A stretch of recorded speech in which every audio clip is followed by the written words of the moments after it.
మొట్టమొదటి హైదరాబాద్ రాష్ట్రానికి ఈ పాలమూరు జిల్లా నుంచే బూర్గుల రామకృష్ణారావు గారు ముఖ్యమంత్రిగా బాధ్యతలు చేపడితే మళ్ళీ 75 సంవత్సరాల తర్వాత మీ అందరి ఆశీర్వాదంతో ఈరోజు తెలంగాణ రాష్ట్రానికి పాలమూరు నాయకత్వం వహిస్తున్నది.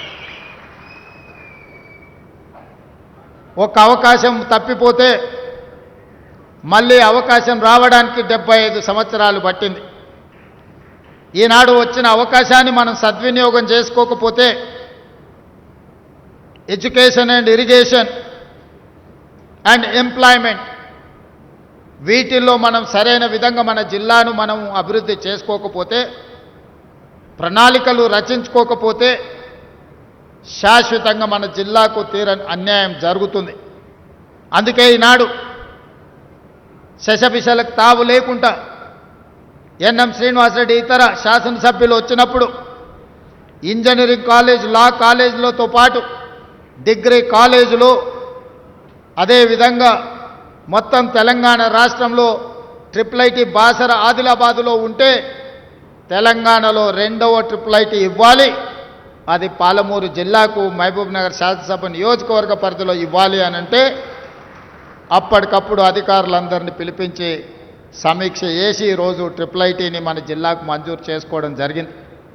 ఒక ఇంజనీరింగ్ కాలేజ్ వచ్చినా, ఒక లా కాలేజ్ వచ్చినా, ఒక డిగ్రీ కాలేజ్ వచ్చినా 14 శాసనసభ నియోజకవర్గాలలో వెనుకబడిన ప్రాంతము, ఈ ప్రాంత పేదల పిల్లలు చదువుకోవాలి.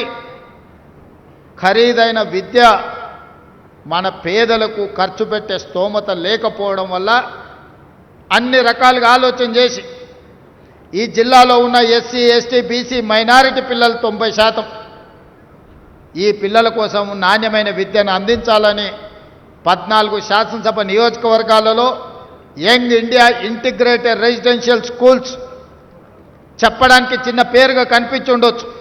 ప్రతి నియోజకవర్గంలో 20 నుంచి 25 ఎకరాలలో ప్రతి యంగ్ ఇండియా ఇంటిగ్రేటెడ్ రెసిడెన్షియల్ స్కూల్కి 200 కోట్ల రూపాయలు, 14 young India integrated residential schools 2800 కోట్ల రూపాయలతోటి ఈరోజు నాణ్యమైన విద్యను పేదలకు అందించాలి అని మన ప్రభుత్వం నిర్ణయం తీసుకొని దాదాపుగా అన్ని నియోజకవర్గాలకు మంజూరు చేసినాం.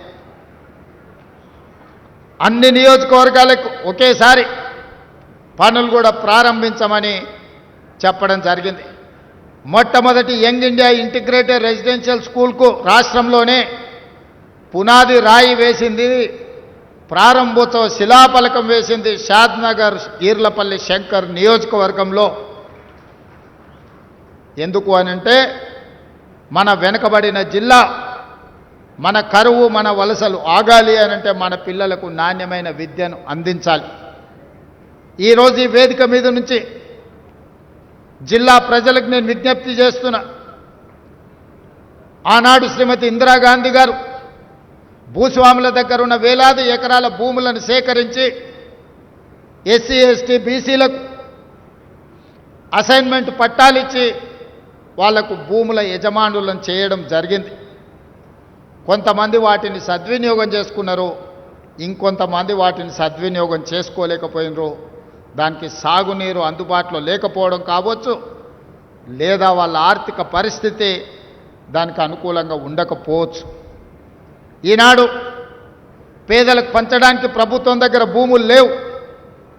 పేదలకు సంక్షేమ పథకాలు అందించడానికి ఈరోజు కొంత నిధుల కొరత ఉంది. అయినా సంక్షేమ పథకాలు అమలు చేస్తూనే నేను ఒక సూచన చెయ్యదలుచుకున్నా. మన తలరాతలు మారాలి. వలసలు వెళ్ళే మనము ఈ వలసల బారి నుంచి బయటపడాలి అనంటే మన పిల్లలు ఉన్నత చదువుకోవాలి. మన తలరాతలను మార్చేది ఒకే ఒక్కటి విద్య. విద్య చదువుకుంటేనే మన తలరాత మారుతుంది. ఈ పాలమూరు జిల్లా నుంచి అత్యధికంగా డాక్టర్లు, ఇంజనీర్లు, లాయర్లే కాదు ఐఏఎస్లు, ఐపీఎస్లు ఈ రాష్ట్రానికే కాదు దేశానికి మన జిల్లా ఎదగాలి. ఎదగాలి అనంటే మనం చదవాలి. చదవాలి అనంటే మీకు వసతులు కల్పించాలి. ఆ వసతులు కల్పించే బాధ్యత పాలమూరు బిడ్డగా నేను తీసుకుంటా. ఎక్కడ ఏమి కావాలన్న విద్యకు నిధులు అందించడంలో మనకు దరిద్రం లేదు.